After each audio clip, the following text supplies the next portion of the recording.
Tupac Amaru Shakur, a.k.a. Machiavelli the Don, Illuminati, 7 Days. La légende mondiale du hip-hop que je considère personnellement comme étant l'un des meilleurs rappeurs de tous les temps avait été tué le 7 septembre 1996 après avoir assisté à un combat de son ami Iron Mike Tyson. Le problème avec cette affaire, c'est que justice n'a jamais été faite.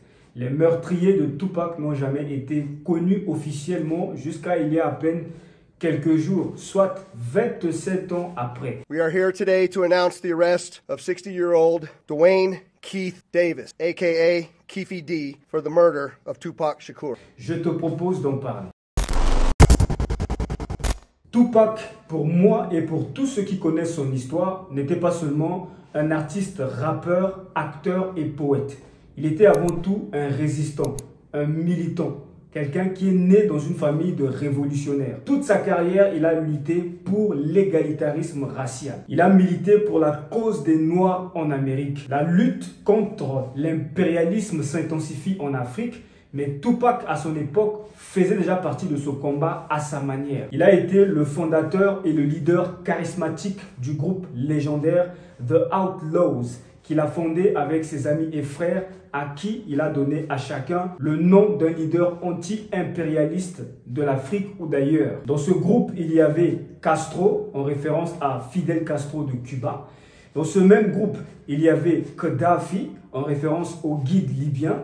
Et il y avait Idi Amin, en référence à Idi Amin de l'Ouganda, et j'en passe. Plusieurs membres de la famille de Tupac, à l'instar d'Assata Shakur, tante de Tupac, ont été dans la liste des personnes les plus recherchées par le FBI. Assata Shakur, Afeni Shakur, donc la mère de Tupac, Mutulu Shakur, le beau-père de Tupac, Billy Gorland, le vrai père biologique de Tupac, faisaient tous partie des mouvements de lutte pour la libération afro-américaine entre les années 60, 70 et 81. C'était des groupes qui luttaient contre les discriminations raciales de l'époque, discriminations raciales qui existent toujours aujourd'hui d'une certaine façon. Parmi ces mouvements, je pense principalement au Black Panther Party et à la Black Liberation Army. Assata Shakur, tante de Tupac, faisait partie de ces deux mouvements. Elle est recherchée par le FBI pour meurtre contre un policier, entre guillemets, lors d'une fusillade. Maintenant, il est important que je rappelle que ces mouvements de libération afro-américaine étaient sévèrement et violemment réprimés par la police américaine. En 1979, Assata Shakur a pu s'évader des États-Unis pour trouver l'asile politique à Cuba, où elle devrait se trouver actuellement. Tupac lui-même est né d'une mère révolutionnaire, Afeni Shakur faisant partie des Black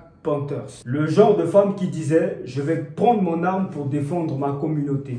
Mon arme dans ma main droite, mon bébé dans ma main gauche et je fonce. » Tupac est né le 16 juin 1971 à New York, juste un mois après l'acquittement par la justice américaine de sa maman sur plus de 150 accusations de complot contre le gouvernement des États-Unis d'Amérique, entre guillemets. Il semble aussi que Afeni Shakur se serait défendue toute seule face à la justice américaine sans recours à un seul avocat. Ce n'est qu'en 1988 que Tupac et sa famille vont déménager en Californie, où sa carrière va commencer au début des années 90 avec Digital Underground. Ce n'est pas l'objet de cette vidéo de refaire toute l'histoire de Tupac. L'homme est tout simplement une légende et tout le monde le sait. C'est incontestable. Il est le tout premier artiste hip-hop à réaliser un double album avec Ola Zombie. Il a vendu plus de 75 millions d'albums dans le monde entier. Selon Forbes, Tupac Shakur, mort en 1996, a généré près de 15 millions de dollars en 2008. En 2002, il est reconnu comme étant la 10e célébrité morte, mais ayant généré le plus d'argent, soit une somme de 7 millions de dollars. Comme je l'ai dit au tout début, Tupac Amaru Shakur fut assassiné le 7 septembre 1996 alors qu'il sortait du combat entre Mike Tyson et Bruce Seldon à Las Vegas, même si nous savons tous que ce n'est que 6 jours après, soit le 13 septembre 1996 autour de 16 h, qu'il fut déclaré mort. Depuis lors, un mystère est nourri autour du décès de Tupac puisque la police n'a jamais pu identifier les coupables. Pareil pour Biggie Smalls, un ami et petit frère à Tupac qui va vite devenir son principal rival bien avant sa mort. Biggie avait été tué 6 mois après Tupac et personne ne connaît officiellement son meurtrier. En 2021, la police américaine annonce officiellement la clôture ou l'abandon de l'enquête sur la mort de Tupac, affirmant que cette enquête devenait trop coûteuse et difficile, compliquée à poursuivre. Toutefois, il y a eu un tournant entre juillet 2023 et septembre 2023, puisque la police a annoncé solennellement l'arrestation de l'homme ayant dirigé l'opération qui a conduit au décès de Tupac. Il ne s'agit autre que de Duane Davis, alias Keffe D. En réalité, Keffe D s'est trahi lui-même, certainement par ignorance, comme je vais le démontrer tout à l'heure, puisqu'il a donné lui-même les pistes ayant conduit à son arrestation. Quasiment depuis 2018, il a pris plaisir à s'afficher dans les médias, à faire des interviews pour lesquelles il exigeait des paiements pour dire la vérité sur la mort de Tupac, en s'inculpant lui-même, en disant que lui-même était au cœur de cette histoire. Il a dit haut et fort dans son livre et dans des interviews qu'il était bel et bien au cœur du commando ayant conduit à l'assassinat de Tupac. Il a même avoué avoir été dans le véhicule de ceux qui ont ouvert le feu sur la voiture de Tupac, la fameuse BMW que Suge Knight était en train de conduire avec Tupac à bord. Il a même dit tout savoir sur l'arme qui a été utilisée pour tuer Tupac. Mais en réalité, tout commence en 2009 avec Greg Kading, un détective de la police de Los Angeles, LAPD, aujourd'hui à la retraite. Donc en fait, Greg avait décidé de s'intéresser au meurtre de Biggie. Après examen du cas de Biggie, cela va lui emmener plusieurs éléments qui vont le conduire vers le meurtre de Tupac et aussi vers Keffe D, sur lequel il va décider de s'intéresser et d'avoir un maximum d'informations. Ainsi, pour contraindre Keffe D à dévoiler toute la vérité, ils vont utiliser un stratagème qui va consister à miroiter à Keffe D une éternité en prison. Mais pour ça, il va falloir trouver des informations compromettantes sur Keffe D pour éventuellement qu'il puisse capituler. Et c'est ce qu'ils vont faire en menant une investigation corsée sur Keffe D. Donc après cette investigation sur Keffe D, ils vont donc découvrir que Keffe D était impliqué massivement dans des histoires de trafic de drogue entre 2006, 2007 et 2008. Armés de ces informations, ils vont donc rejoindre Keffe D à son domicile. Donc Greg Kading, avec un autre détective, vont rejoindre Keffe D à son domicile pour lui proposer finalement le deal. Le deal, c'est tout simplement qu'il puisse dévoiler tout ce qu'il sait sur la mort de Tupac surtout et celle de Biggie. Ils disent donc à Keffe D que si tu n'es pas sérieux et honnête par rapport aux informations que tu nous offres sur le meurtre de Tupac, nous allons t'arrêter tout de suite pour trafic de drogue et tu vas passer le reste de ta vie en prison. À cette période, semble-t-il, Keffe D se débattait contre un cancer, en plus qu'il était très proche de la cinquantaine. Et donc, il n'était pas du tout intéressé par l'idée d'aller en prison. Ayant pris peur, Keffe D décide donc de tout déballer auprès de ces deux détectives. Et en revanche, ces deux détectives lui ont fait ce qu'on appelle en Amérique un proffer agreement. Dans le droit pénal américain, c'est un accord entre un suspect, un accusé et le gouvernement. Cet accord permet au gouvernement d'obtenir de l'accusé ou du suspect un ensemble d'informations sensibles qu'il pourrait utiliser. En retour, une immunité limitée est accordée au suspect ou à l'accusé. Cette immunité insinue que le suspect ou l'accusé ne peut être poursuivi pour les crimes qu'il a avoué être l'auteur durant la période du proffer agreement. Toutefois, le droit pénal américain est clair sur le fait que cette immunité ne s'applique pas sur les crimes les plus violents comme les meurtres. Et à mon humble avis, c'est ce que Keffe D n'a pas compris.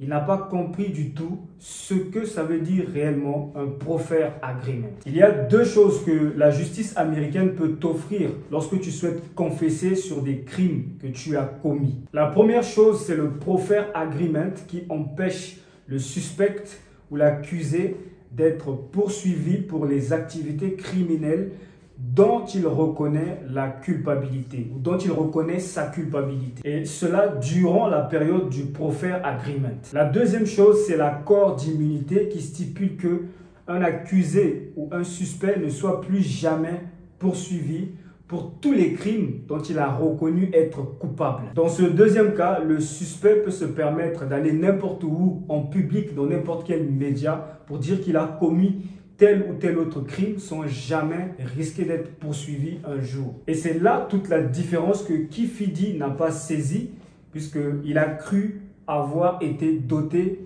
d'un accord d'immunité alors qu'il ne possédait qu'un proffer agreement. Du coup, il s'est dit, comme je ne suis plus poursuivable et que j'ai besoin d'argent, je vais donc me faire des sous sur cette histoire, sur ce meurtre de Tupac et de Biggie. Je vais écrire un livre et puis je vais participer à un tas d'interviews en échange de quelque chose.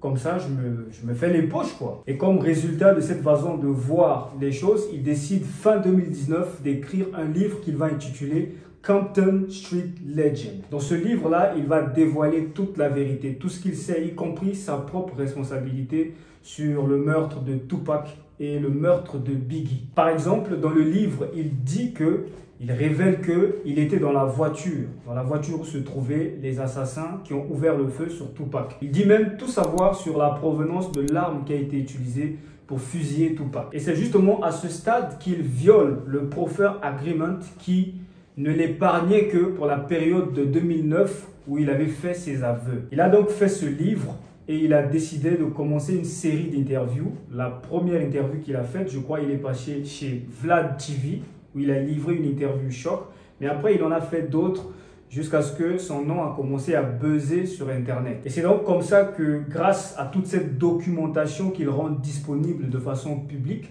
la police se ressaisit du dossier et donc ce qui conduit à son arrestation récente pour le meurtre de Tupac. Malheureusement pour Kifidi, aux États-Unis d'Amérique, un crime c'est un crime et on ne bénéficie pas apparemment d'un accord d'immunité pour un crime, puisque comme je viens de le dire, un crime, c'est un crime.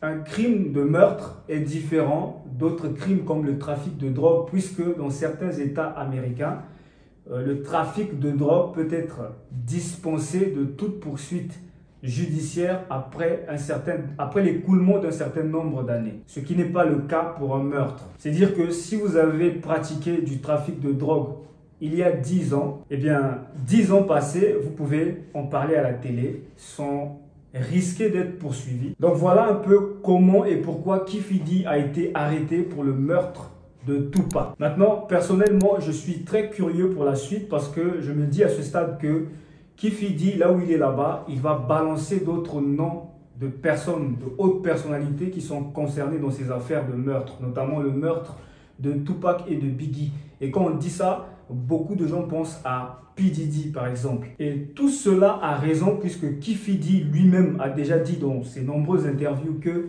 Puff Daddy ou P. Diddy ou Diddy lui et son équipe, $1 million pour le meurtre de Tupac. Ce qui sous-entendrait que Puff Daddy aurait commandité cet assassinat en échange de cette cagnotte. Pour conclure, je pense sincèrement que si Kifidi avait compris ce que ça voulait dire un proffer agreement, je pense qu'il aurait été moins bavard et qu'il aurait trouvé un autre moyen de se faire des sous à part celui-là, puisque à 60 ans, on a d'autres soucis à se faire que de finir sa vie en prison. Et toi, qu'est-ce que tu retiens personnellement de cette histoire? Qu'est-ce que le personnage de Tupac t'inspire? Personnellement, le parcours de Tupac m'inspire beaucoup de choses. À commencer par le courage en tant que Black Panther qu'il était, de se lever et de militer pour ses droits, de se battre pour sa liberté, la dignité, la liberté, la révolution, l'anti-impérialisme, qui sont des combats qui nous sont chers, nous-mêmes ici, encore aujourd'hui, en tant qu'Africains. Si tu as aimé cette vidéo, clique sur j'aime, laisse un commentaire, partage et surtout, n'oublie pas de t'abonner si tu es nouveau ou nouvelle ici.